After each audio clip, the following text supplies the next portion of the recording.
Welcome back to CryptosRUs. I am George. We are all George. Today, some exciting news. Exciting news. Michael Saylor and Microstrategy is planning on buying 600 million more Bitcoin, and that is coming in the near future.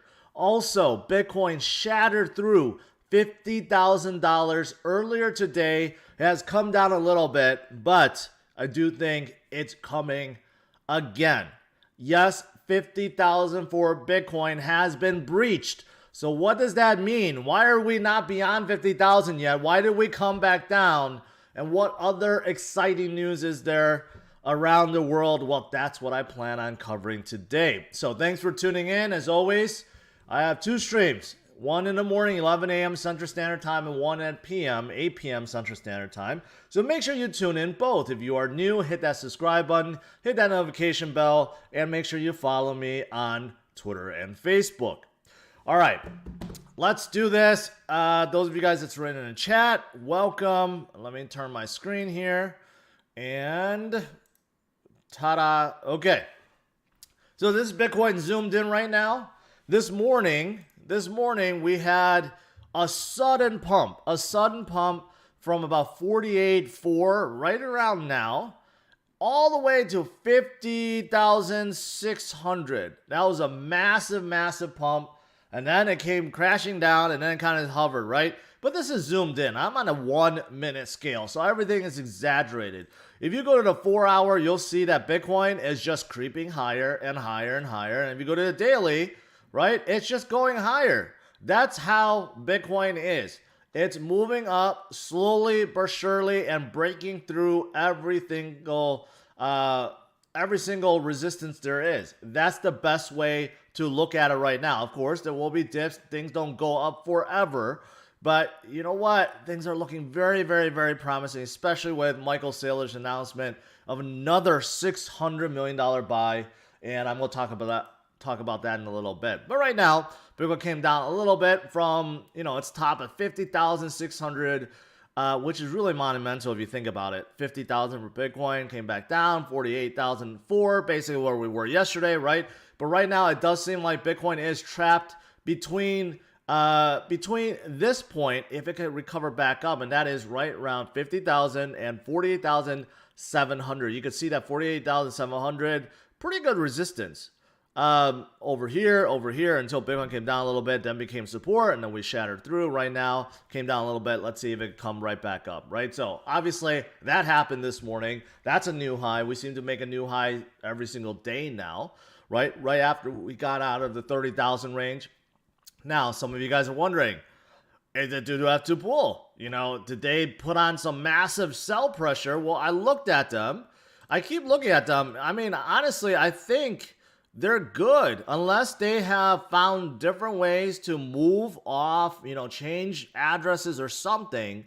But ever since, I brought this up, we put some pressure on them, right? You could see the massive selling before and some massive selling over here. Let me move my camera so you guys can see what I'm talking about.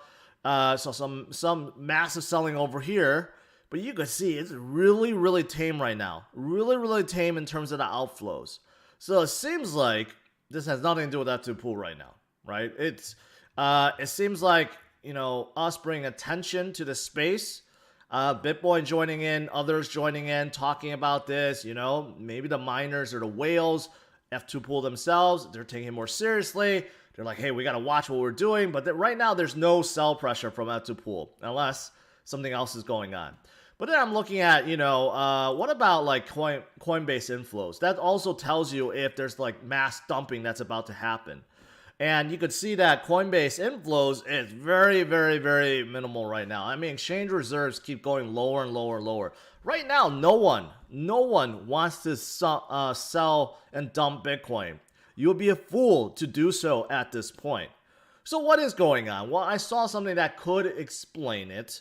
And you know what, just to refresh, we're a little bit under $1.5 trillion overall. But this might explain it. So during, when I was reading this article, Bitcoin 50,000, right, a new historical milestone. Yeah, it is a big milestone. Let me move my camera back. But in here, And here it mentions about option volumes exploded in Asian hours. Calls unwound, buyers near OTM puts 3x bearish bias as Bitcoin 46K. It sounds like there's a lot. There's a lot of Asian trading. They're at night now, right? It sounds like maybe some Asian whales or whales in general does not want to see Bitcoin above 50,000 right now. So they're lining up a lot of shorts, right around the 50,000. I mean, I think that's the best explanation is that it is, there's certain people, I can't even read this. I mean, this is just crazy. But there are certain people that want to keep the price down, right? And that is what it's looking like right now. But we know you can only do that so far, so much before Bitcoin just breaks through and eats through all these cells and continues higher, right? So this could be a temporary thing that maybe we just see for a very short amount of time. We may see another spike like this in the near future, maybe later today, maybe tomorrow, maybe this weekend, but we know it's coming. We know 50,000 Bitcoin is coming. We're going to shatter through it and we're going to continue higher, right? So that's a certainty at this point. And that is the reason why Michael Saylor, the new Bitcoin Jesus, decides that he's going to offer another 600 million in MicroStrategy notes, okay? And the reason being because he wants that money to buy more Bitcoin. I mean, the guy is absolutely insane. Insane. I think he wants to become the world's richest man. I think that's the plan, and maybe that'll happen the way he's going. So he bought $1.1 billion worth of Bitcoin in total before. That includes a $650 million raise through convertible notes.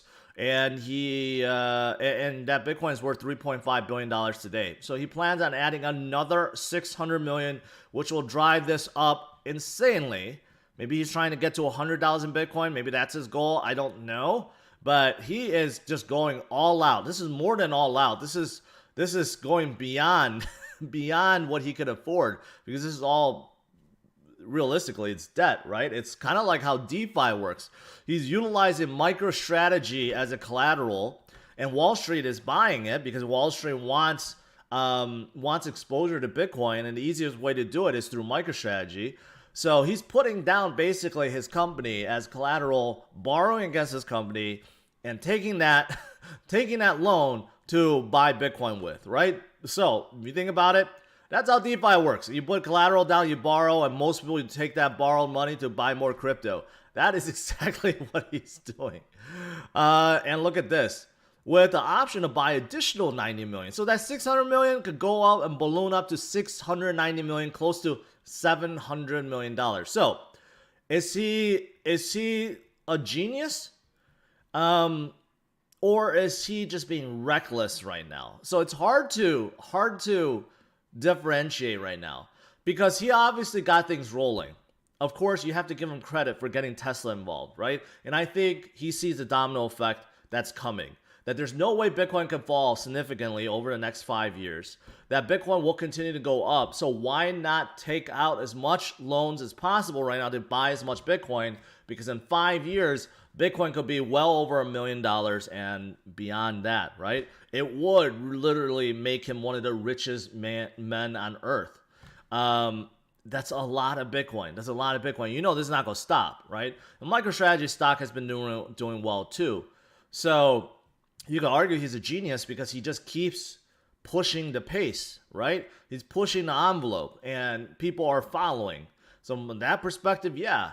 But, in terms of recklessness, I mean, is he reckless? I mean, yeah, you have to say he is, because what if Bitcoin goes down significantly and he can't cover these notes that will settle in 5 years? And then he have to sell off his company. I mean, he's putting his company in great risk, right? So if you look at it that way, but most people will argue the genius part outweighs the risk, right? Sometimes there's no reward without risk, and that's what he's doing right now. But you gotta give it to him. The new Bitcoin Jesus, I mean, just continues to buy and buy and buy and buy and buy, no matter what, and causing a whole stir among Wall Street. They just don't know what to think of it. and it seems to be working. So this is definitely big news.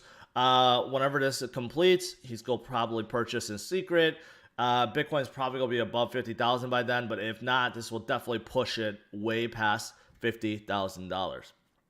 So that's the biggest news. Obviously, Bitcoin went above 50,000. That's another big news, right? What else is there? Well, there's a few other things.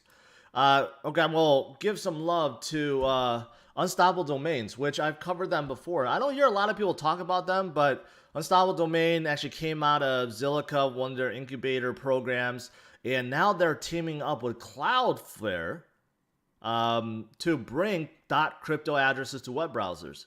So that was one of the things that when I talked to the CEO before about, like, what do you plan on doing with this, right? Because he's coming out with all these extensions, which you could utilize as a universal wallet, or you could utilize it as like you could point it to a web page, just like a .com, .net, .org extension, right?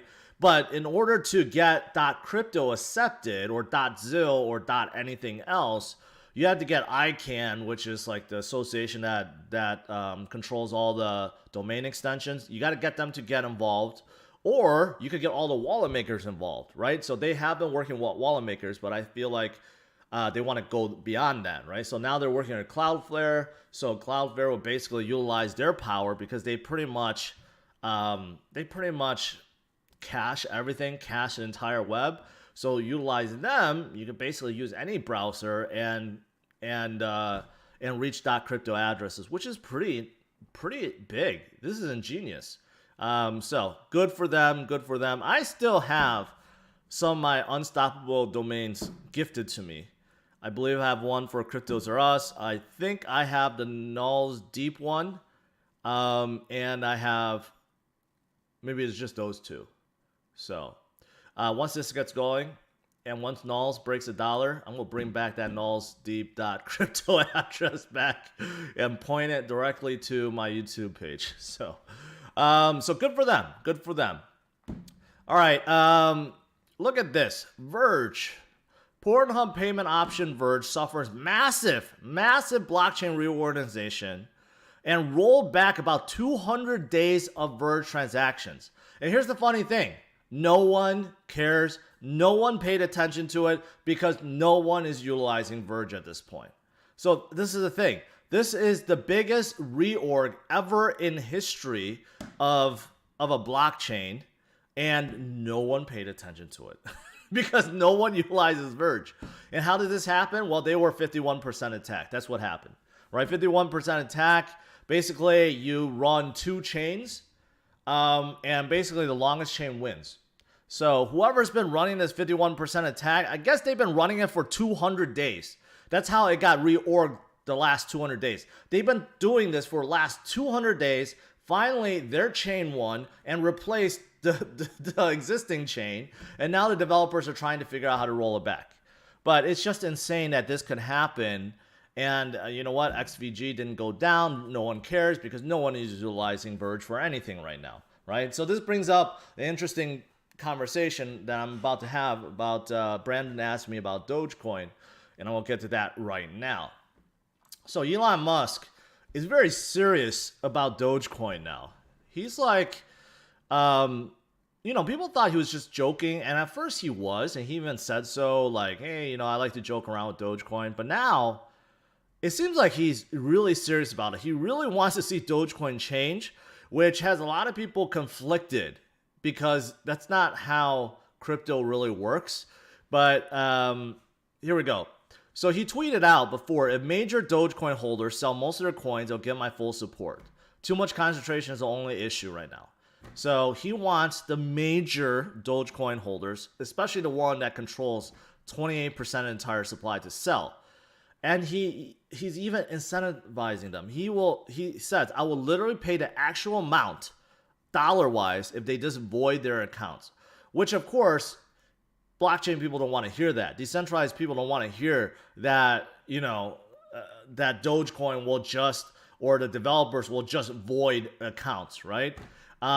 Even to get them to sell, that's kind of against what should happen because you're listening to one party, one centralized party that's kind of dictating what they should do, right? So a lot of people feel conflicted over this. But here's the thing, though. On the flip side, I think a lot of people is taking this very seriously, because if the major account holders actually do diversify, sell out their coins, maybe get paid in cash for it, whatever, right?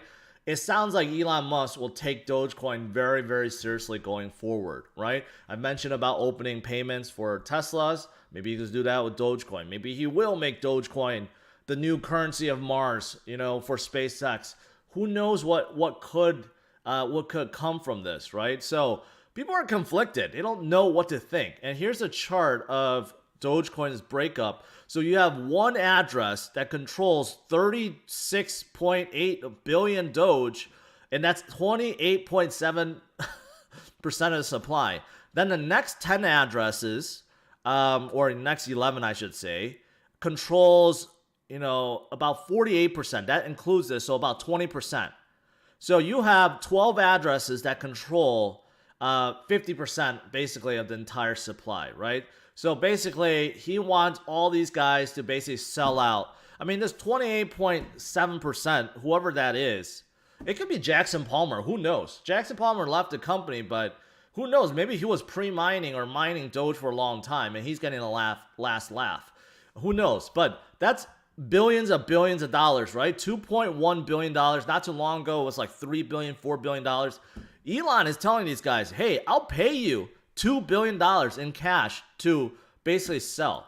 That's a lot. He has money. He has money to basically cause all these people to take that offer really, really seriously, right? So this is the dilemma that the community is facing right now. But here's the thing.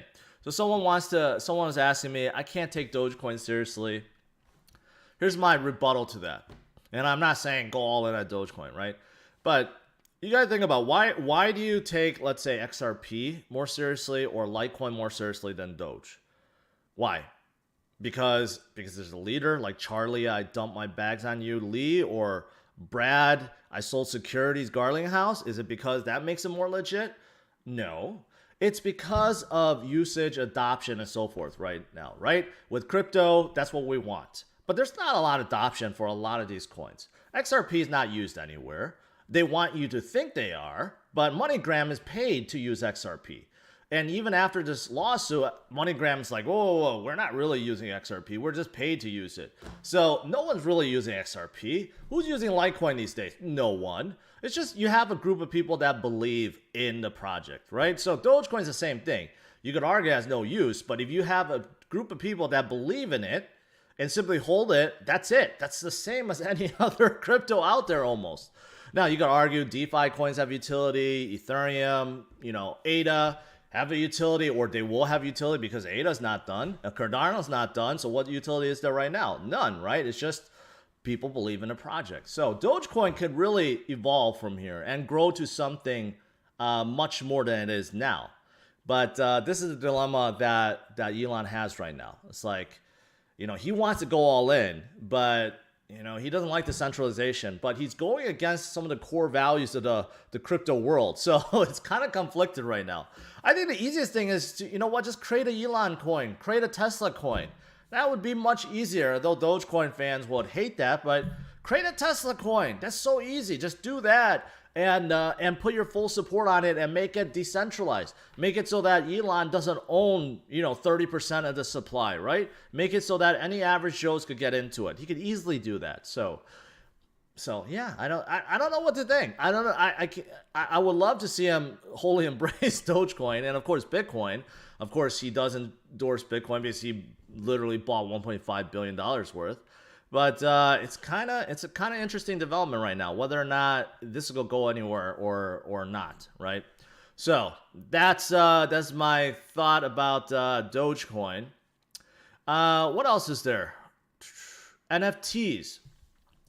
NFTs are getting very, very, very, very hot. People still don't realize the potential, I guess, of NFTs. I'll be the first to admit, I'm not interested in NFTs.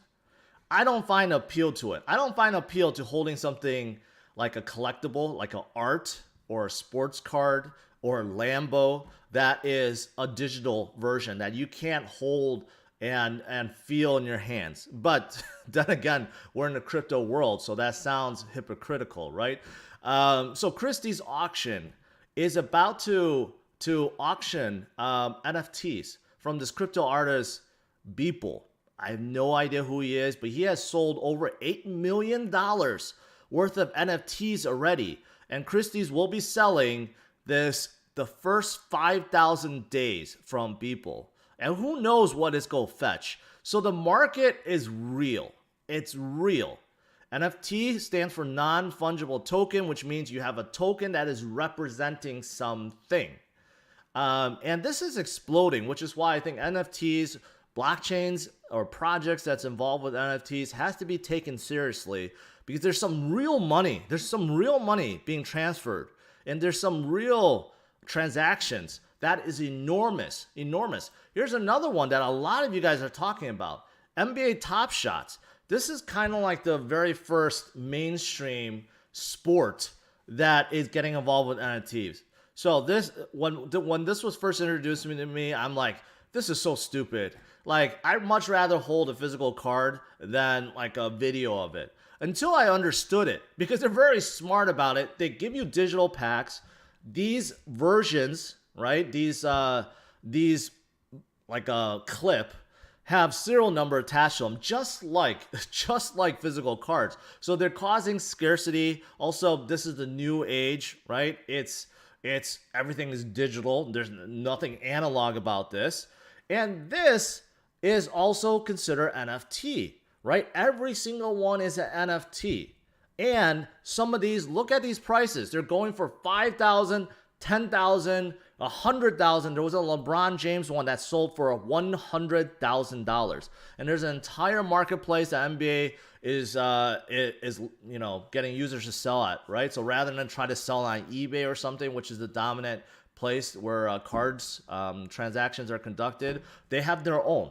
So the NBA got into this. Think about everyone else. The NFL, right? Soccer, could be baseball, hockey, whatever, NASCAR, UFC, right? They could all be getting involved, boxing, with this in the future. This is kind of like the test bed. Once this blows up, man, this could really, really blow up. And think about when you actually attend games. Think about you're able to buy NFTs from that game at that time, and they could be very, very limited because you'll never be able to buy it again, right? That could be huge. And here's another thought. I don't think it's going to go down this route, but who knows? But think about this. If you're able to acquire the rights to this play, let's say a dunk or a three-point shot or something, right? Think about if they actually gave you the right to license that out, so that news media, if they wanted to use that clip, they would have to buy it from you. Think about how explosive that would be. I think that could be an evolution of NFTs, especially for this. Think about you pay $100,000 for a certain clip, and that belongs to you, and no one else can use that unless they get your approval, or they have to pay you to license it. Think about how crazy that would be. And that could be an evolution of NFTs in the future.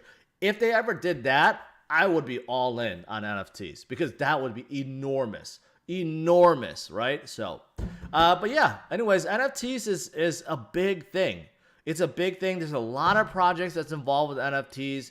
There's a lot of very promising ones that's coming out. So in the future, I'm going to cover a lot more. I've covered some in Patreon, but man, it's a wild market. It's a wild market, right? Everything is coming out. That's why I say the market is so early.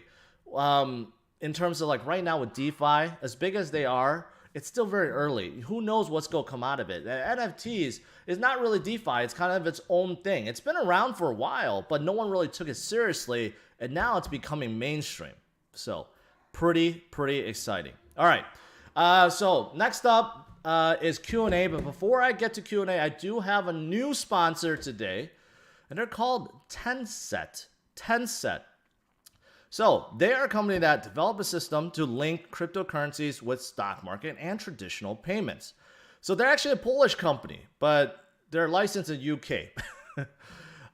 So they are coming out with this new token called Tenset. And it's promoted as an aggressively deflationary token containing ETF 2.0 elements and at the same time a bold concept of the company's operation on a similar basis to a hedge fund. So they want to become a hedge fund or asset manager.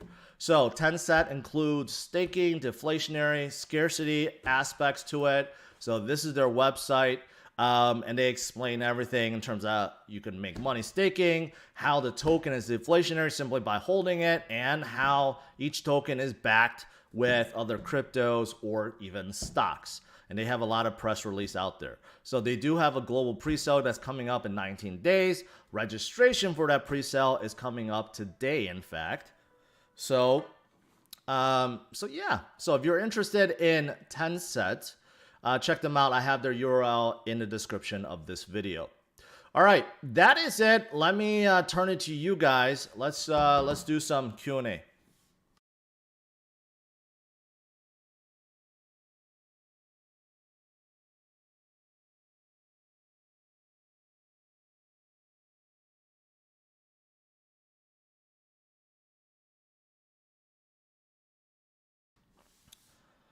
Awesome asks, what do you think about ZIL? Well, I just got done talking about unstoppable domains, which I think most people forget that they're the ones that actually, Zilliqa was the ones that actually brought out unstoppable domains. That was actually one of the major things that came out that was very different. You notice no one really talks about crypto domains, right? But just like NFTs, how that evolved, crypto domains could turn out to be huge. And Zilliqa is also doing different things too, staking, lottery, and coming out with native tokens too. So they're doing a few things. I'm actually impressed. For a while, I really got off the bandwagon because I didn't like the leaders leaving. But you know what? They're still executing away. So that's pretty good. Brandon, hopefully I explained it well enough for you on Doge. A lot of people don't take it seriously, but you know what? It all comes down to a group of people that believe in it and hold it. And you know what? That could go far.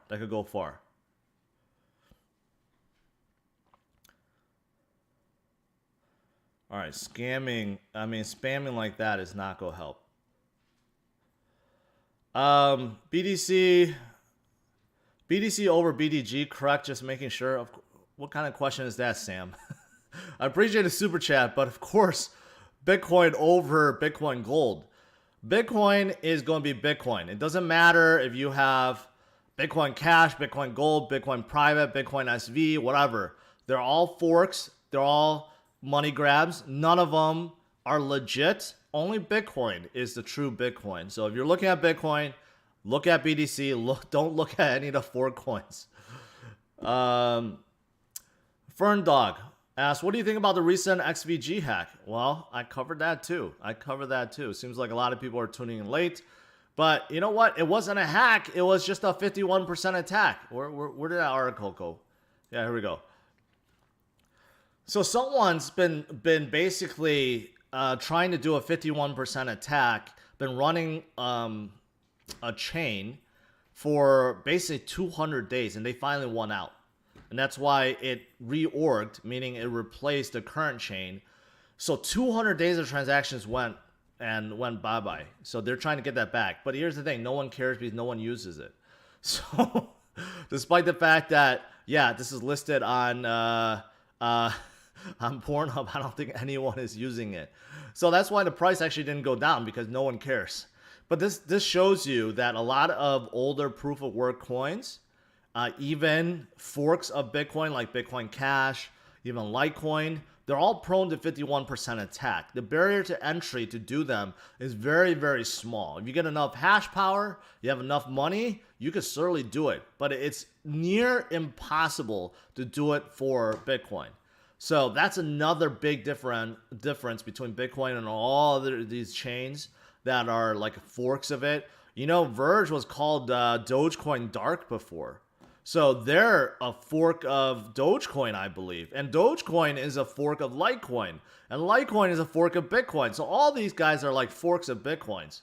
So yeah, you gotta watch out when you're on one of these other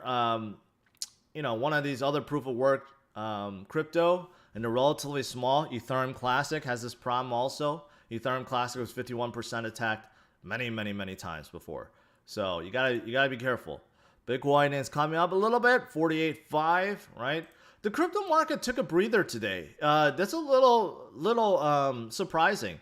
With Bitcoin doing so well, right? I figured a lot of the altcoins will go up, but I think a lot of it drained out, in preparation of pumping Bitcoin, right? Or it did cause Bitcoin to pump up, but you know what? We'll see. We'll see if they come up in a big way today. A lot of them has been coming down quite a bit recently. Not quite a bit, just slight. But whenever I see that, I say it's a good buying opportunity. Victor asks, people think NFT is stupid, but just think of all the futuristic movies that showed everything digital. We are moving to that type of world. Yeah, I that's why. Maybe because I'm getting old, I'm old school, right? Like I've said, I made an example with cards, right? I'd much rather have a physical card in my possession. I know it's mine. I can look at it. I can feel it, even though it's a case. But I like that better than, say, a digital NBA Top Shot. But I can't ignore the fact that NFTs and crypto and digitization of things is going to be huge in the future. There's money everywhere, right? And some of these digital Top Shots are going insane. But this could expand way beyond just sports, right? Like you said, movies, TV shows. I mean, it could expand to anything. It could expand to your own life. People that are TikToking and stuff like that. Imagine if TikTok or Instagram creates the ability that allows anyone to create NFTs of your life, and you could sell those moments if you wanted to. Think about that. That would be probably pretty big too, and that's probably coming. I'm sure a lot of companies are thinking about that.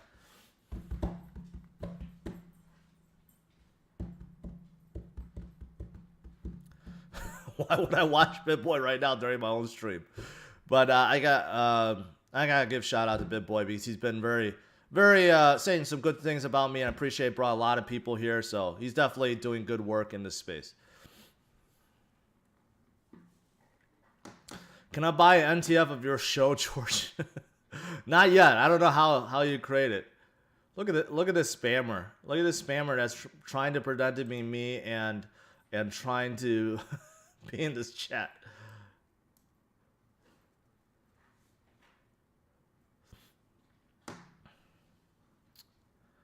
Thoughts on BNB? I like BNB. I like BNB a lot. Binance Chain is ignored. Most people focus on Ethereum, of course, Cardano, Polkadot, and I just noticed Polkadot climbed above Cardano. These two are neck and neck. Man, they're just like one move, they leapfrog each other like every single day. But they're definitely going to leapfrog Tether pretty soon. But Binance Chain is ignored. I mean, it's $20 billion. It's right there. And people don't talk about Binance Chain because people tend to dislike Binance, but they are the rulers of the crypto world. You want a coin to pump, it has to be on Binance. With the exception of a few, but for the most part, that's true. And they have a whole ecosystem of coin burning, a lot of DeFi plays moving there, right? And they have a dozen exchanges out there. So you can't ignore Binance Coin or Binance Chain. Chunk made you a We Are All George NFT. Really? Did the team make it or someone made it for me? I would like to see that. And I would like to sell that too. So if someone's watching from the team, email me, George at CryptosRUs.com. GRT or Link? I'd say both. They go hand in hand together. The graph has been on fire recently. I think they're taking a little breather right now, but it's still above $2. They're definitely necessary. They help projects create APIs for data retrieval, and then guess who retrieves the data? Chainlink. So they go hand in hand together. And the graph could be as big as Chainlink one day. But now graph is not as proprietary as Chainlink, so maybe not, but still, the two work really, really well together. Really well together.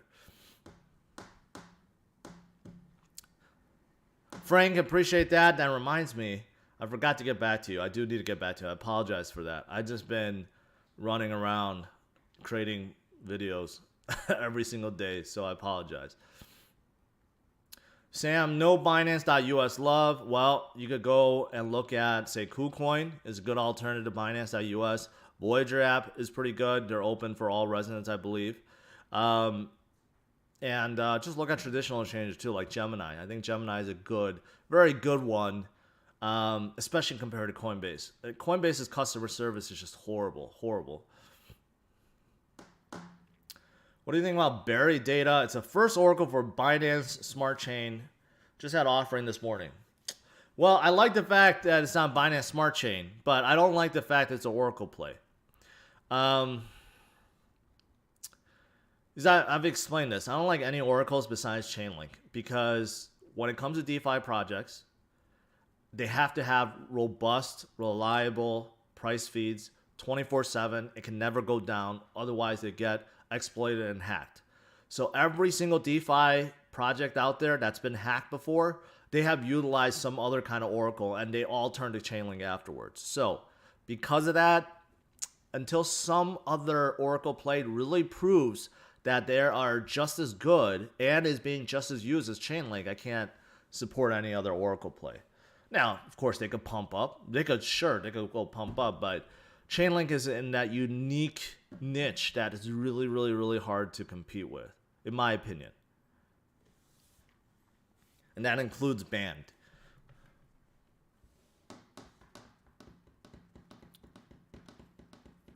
What do you think about LRC? Loopring. I'm neutral on Loopring, just like I'm neutral on 0x.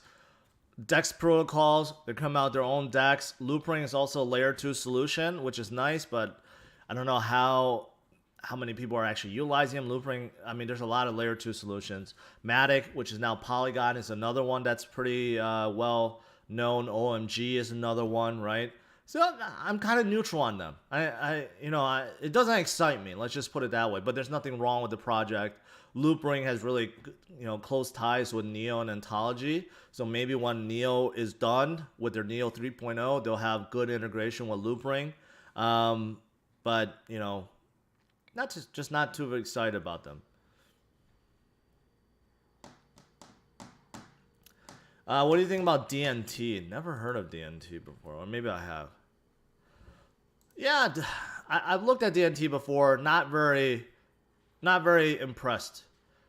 They're like creating districts of things, and I don't know. There's something about it doesn't appeal to me. It doesn't appeal to me at all.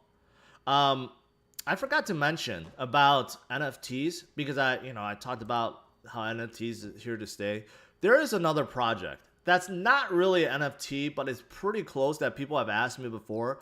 And I've said I didn't really like it, but then I thought about it a little bit. So I'm going to give you this tidbit here. Is Mana Decentraland. Decentraland is, in a nutshell, a giant world of NFT. So basically, it's a giant world, and you can buy land, and you can buy things. You can buy things for your avatar. You can buy things for your place. So the whole thing is like almost like one gigantic NFT, right?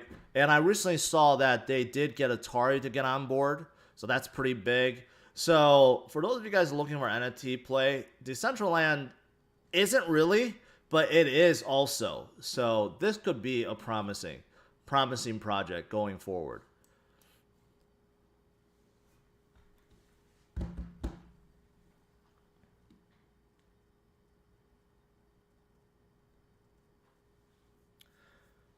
I do not own any Microstrategy, but their stock has been insane. I mean, they went up like 8x, 9x. The blockchain, the miners like Riot and Mana also for stocks, they have been going up insane too. All right, last question. Thoughts on Nano? I don't know. Nano and Dragon Chain? Dragon Chain definitely not. Nano's Nano. They're a DAG, fast transactions, kind of like IOTA, less centralized.